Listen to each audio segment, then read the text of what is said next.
Praise the Lord, hallelujah. Zion வேதாகம ஆய்விற்கு அன்போடு கூட இயேசு கிறிஸ்துவின் நாமத்தில் உங்களை வரவேற்கிறேன். இன்று தினத்திலும் சங்கீதங்களின் புஸ்தகம் 144 சங்கீதம் முதல் 146 சங்கீதம் வரைக்கும் உள்ள வசனங்களை தியானிக்க சர்வ தேவன் நமக்கு கிருபை பாராட்டுவாராக.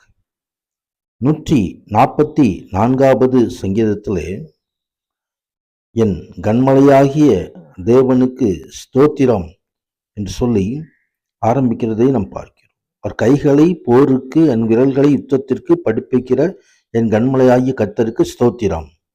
தேவன் அசையாத ஒரு கன்மலை, அரணான கோட்டை, கேடகம் மற்றும் அவரில் அடைக்கலம் கொண்டிருக்கிறவர்களை விடுவிக்கிறவருமாய் இருக்கிறார் என்பதை இந்த சங்கீதத்திலே நாம் கண்டுகொள்ள முடியும்.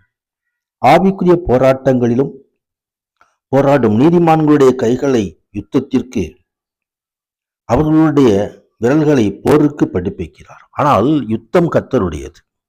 நாம் யுத்தத்திற்கு தயாராகி போகும் பொழுது, சர்வாயுத வர்க்கங்களை தரித்தவர்களாய் நிற்கும் பொழுது கர்த்தர் நமக்காக யுத்தம் பண்ணுவார், நமக்காக ஜெயம் எடுப்பார்.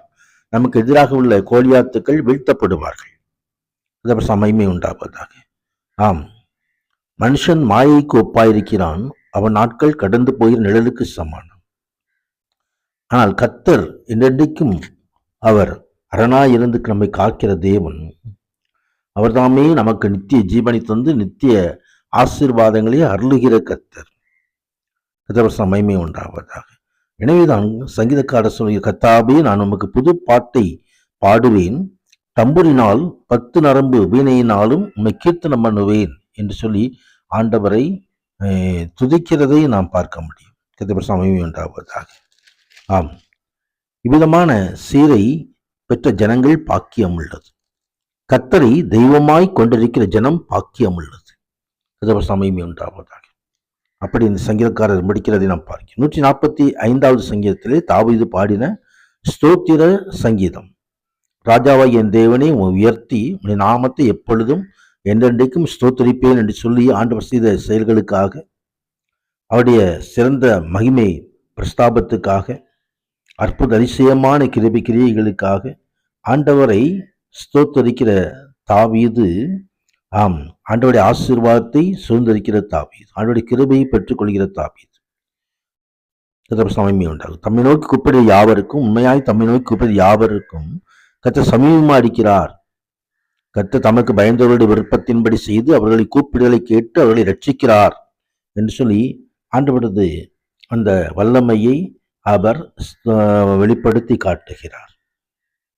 அதே போல ஆண்டவருடைய ராஜ்யம், உமது ராஜ்யத்தை மகிமை அறிவித்து உமது வல்லமையை குறித்து பேசுவார்கள். மகிமை உண்டாவதாக. ஆம், அவருடைய ராஜ்யம் சதா காலங்களிலும் ராஜ்யம். அவருடைய ஆளுகை தலைமுறை தலைமுறையாகவும் உள்ளது. மகிமை உண்டாவதாக. தொடர்ந்து 146 சங்கீதத்திலே என் ஆத்துமாவே கர்த்தரை துதி என்று ஒரு துதியின் சங்கீதமாய் கொடுக்கப்பட்டிருக்கு. அல்லேலூயா என்று ஆரம்பித்து அல்லேலூயா என்று முடிகிறதையும் நாம் பார்க்க முடியும்.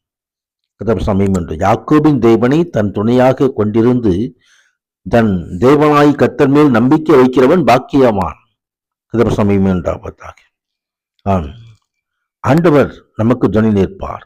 பயப்படாதே, உனக்கு துணை நிற்கிறேன் சொல்லுகிற சமூகம். சகல காரியங்களிலும் அவரே நமக்கு துணை நிற்ப. நமக்கு யாரும் இல்லை என்று நாம் கவலைப்பட வேண்டிய அவசியம் இல்லை. கர்த்தர் அவர் வல்லமையில் சர்வ வல்லமையுள்ள தேவன். அவர் நமக்கு துணை நின்று நமக்காக யுத்தம் பண்ணுவார். நமக்காக யாவை செய்து முடிப்பார். அந்த உன்னத தேவனை நாம் பற்றிக்கொள்வோம். கர்த்தர் சதா காலம் அரசாளுகிற தேவன், சீயோனிலிருந்து நம்மை ஆசீர்வதிக்கிற தேவன். அப்படியே நம்ம ஆசீர்வதிப்பாராக. ஆமேன்.